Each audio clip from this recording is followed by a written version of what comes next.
All right, let's talk about the Switch 2. I forgot I want to do this topic before I get in there hunting, and the air conditioning's going a little bit. Why I changed my mind in order to Switch 2, and why I think it's worth the price, and I'm not complaining about the price. My pal Rhea, when we were talking about the Switch 2 before the Direct, she was saying that she's looking forward to the online functionality and gameplay, with friends. And I just wasn't impressed with the Switch 1 online. I mean, playing Mario Kart online's fun, and that's about it. And then the digital games they have on the Nintendo Online service is fun, for sure, but I have many ways I could play that. So the first thing I would say is I was shocked at how good the online features look on the Switch 2 with the game chat, the cameras, and then you could have your friends on the bottom of the screen all playing. It looks like a lot of fun, especially since we're all a lot busier now in life. Things move a lot faster.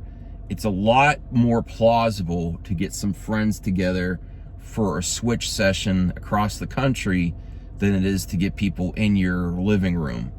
And the way with the added camera, the added features that the Switch 2 is promising, at least, let's see if they execute, is really next level to me. It actually pushes, I think it's going to be a revolution in gaming with your friends. I really am looking forward to it, especially, and I have criticized Nintendo for holding back the GameCube games, but those GameCube games, you could count on your hand how many friends you've played online GameCube back in the day. There was an adapter. I never got it. I played Dreamcast online back in the day and got my butt kicked, like an Unreal tournament.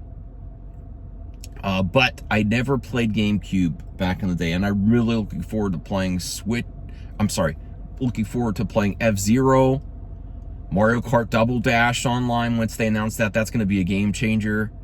I think Mario Kart Double Dash, once they get that online, is going to be more popular than Mario Kart World. I really believe that. If they could get Mario Kart Double Dash, and honestly, they should just add more tracks and characters to Double Dash too. That would be an amazing thing. Okay, so the online functionality in the GameCube, that's number one. The number two is the launch lineup actually feels like a console launch, like back in the day. Like, they have games. And Mario Kart World looks like a lot of fun. I'm hoping there's new modes. I hope there's secrets that haven't been revealed yet.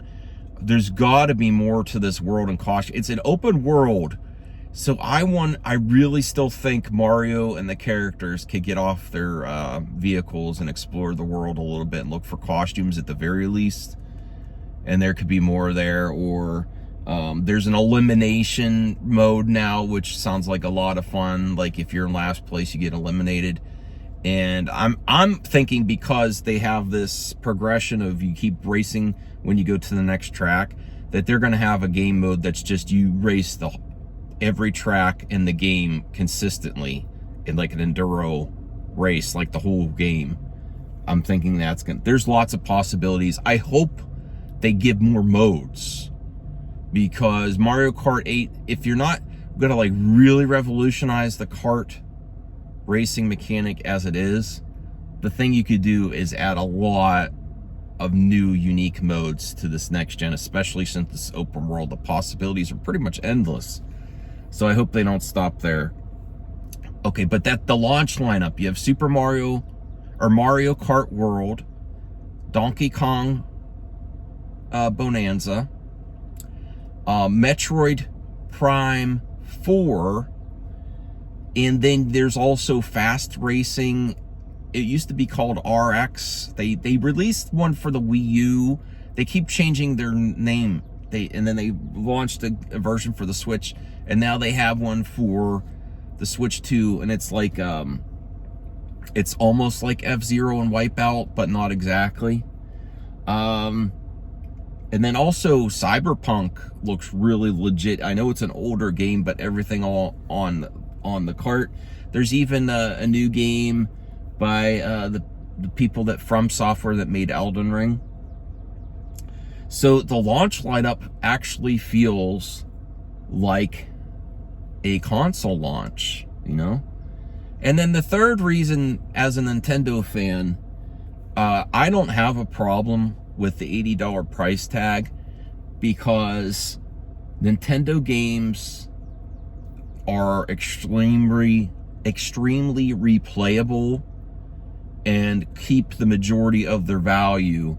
If you think about spending $80 for a Nintendo Switch 2 game, and you buy it physically, for example, even if it's a key card, you could get your use out of it, keep it for months, keep it for a year, and still probably get maybe even half the value,